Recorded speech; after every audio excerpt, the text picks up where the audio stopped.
Okay, welcome back to Teal House Farm. We are just back from bringing our sheep to be processed. Yep. And every year we do our annual sheep processing / goat processing video of us wrangling the sheep hilariously into the van. And this year I decided not to film it because we always get the same comments. So if you want to watch it, it looks the same every year. I'll link one from last year. But we thought we'd real quick answer some of the really common questions we get about why we do what we do and how we do it. And it really just comes down to raising sheep on a budget, because the goal here is to raise good quality meat without breaking the bank, right? Right? Okay. Just making sure we're in agreement on that. So the first question we always get is, why do we bring the sheep to the butcher in the van? So there's an extra large dog kennel and there's some in the back too, instead of using your truck. I mean, we could use the truck, but we've had them break out of these kennels before, and I don't want sheep just flopping around in the back of my truck. So keeping them in an enclosed space is, I don't know, the safest option, I feel like. And also, depending on the weather, so today it's fine. We've had times we bring them up, it's like raining and stuff. I just feel like, I don't know, I have them sliding around back there in kennels and stuff in the van, you know, it's covered, so. The next question we get is, why don't we process them ourselves? Why do we pay to take them processed? And in case you're curious, it costs us $125 a sheep is the processing fee. We could, like, if we had no other options, we'd process them ourselves for sure. I just don't like doing it.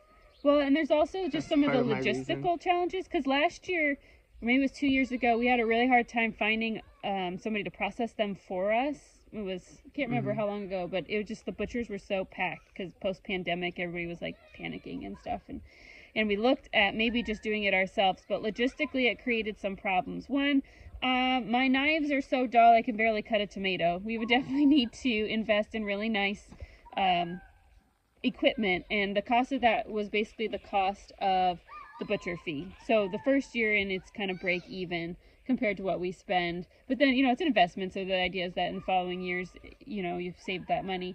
But then you're also supposed to hang it somewhere cold, right, for like 4 or 5 days. You should to age the meat, and we just don't have anywhere we could do that. We can't guarantee where we live that the weather is really even going to be that cold, and then you have to worry about other things getting into your meat. And so if we really wanted the meat aged, which is how we like it, you know, better quality meat anyway, we just don't have the facilities to be able to do that here, right? Right. So we feel like we're going to get a better quality for a lot less stress and mess, and it's done for us at the butcher. So that's why we take them in. Yep. And then the last few questions that we get every time is, what kind of sheep do we raise? That's the answer, because it's not a purebred sheep. We get our sheep from some friends that live, I don't know, what is it, like 45 minutes from here? I think they're Katahdin. It's a cross. Dorper cross, maybe? Yeah. I think it's mostly Katahdin, though. Yeah, and we like them a lot because they don't get worms. Sheep are really susceptible to worms, right? They can be. They can be, but this particular, I guess you call it mutt breed, they do really well. They're really hardy. They look a little funny because they're half hair sheep, half wool sheep, so they look really patchy.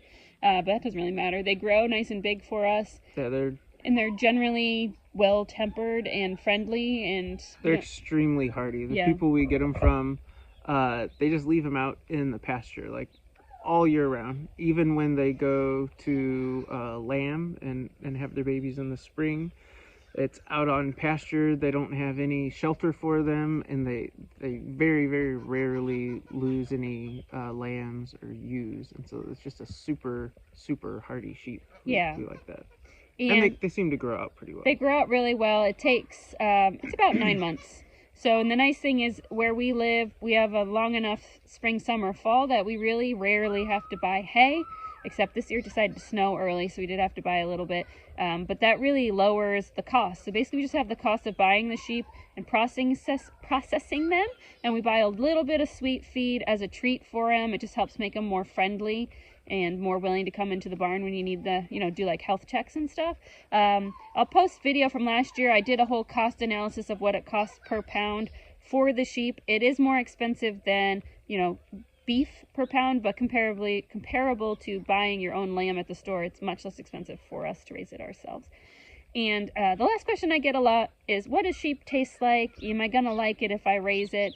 And it's a red meat. It's very similar to beef. Obviously the cuts are smaller because it's a smaller animal, so you know, little steaks. But I don't know, I feel like if there was a little bit of a learning curve in learning how to cook it. It can be a little tough, and it can be a little gamey tasting when you are trying to figure out what on earth you're doing. But 3 years in, I feel like I've got it down, and it's just really similar to beef. We had lamb the other night, and it was amazing. It was amazing. It was so good. So a little bit of a learning curve, but if you like beef, you're gonna like lamb, and it's very similar in the ways that you would use it. Yeah, so I'll show you real quick the setup in the van in case you're curious, and then we got to clean this van out before it smells like sheep forever and a day. So this year we brought 2 sheep to the butcher. We have done as many as 4, which was 2 sheep, 2 goats. We can still fit them all in the minivan side by side in these extra large dog kennels.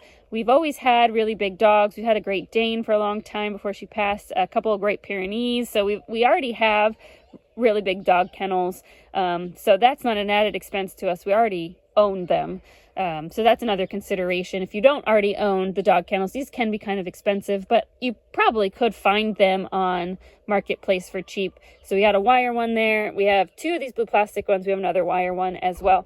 To protect the van, I just put down a tarp, and then I also put cardboard inside the kennels because they will pee and poop. It's a bit of a drive to the butcher for us. It's about 45 minutes to get to a butcher that will process sheep. And so they obviously are going to relieve themselves in the kennels. Also, they're somewhere new and probably don't really like being in there, more likely to pee anyway. So we get them in the kennels, and then we drive them up there. When we get to the butcher for processing, it's nice because you can actually just lift the kennels out. They're pretty heavy, but they always have someone there to help you, and we can bring them in. So you don't have to worry about the sheep getting out and running free. That's always a fear of mine when you drop an animal off to be processed, is what if it gets away? And this is just like an extra security feature. I don't have to worry about it jumping out of the back of the truck, for example. We just bring the whole kennel in. But pretty simple. Lay the seats down in the van. We took out the 2 middle seats. If we did all 4 kennels, we'd take out the whole middle row, and then tarp down, cardboard for extra protection, and then just drive them up there. And then when we get home, most of the work is just taking the kennels out and hosing them down. Then we'll take the tarp out, hose it down, and then we'll vacuum the back of the van. But that's not from the sheep, it's from the kids. They trash the van constantly, so it's a great opportunity to give it a deep clean. Anyway, that probably answers your most common questions. You do not need large equipment or large vehicles to raise sheep or goats. You don't need a truck. We've only had a truck for a few years. The vast majority of our homestead career, we have just had a van. So you can kind of make what you have work, which is one of the other reasons that we choose to raise sheep and goats instead of beef animals. You just don't need the infrastructure. You don't need the big vehicles. And so it can be done without a large money investment, which is something that at this stage of life is really important to us. So anyway, we got the vacuum, we got the first of the helpers, but they're all coming out, right, Mikey? To clean up the mess that they have created in the van after we take out the sheep stuff. Thanks so much for watching, and we'll see you all next time.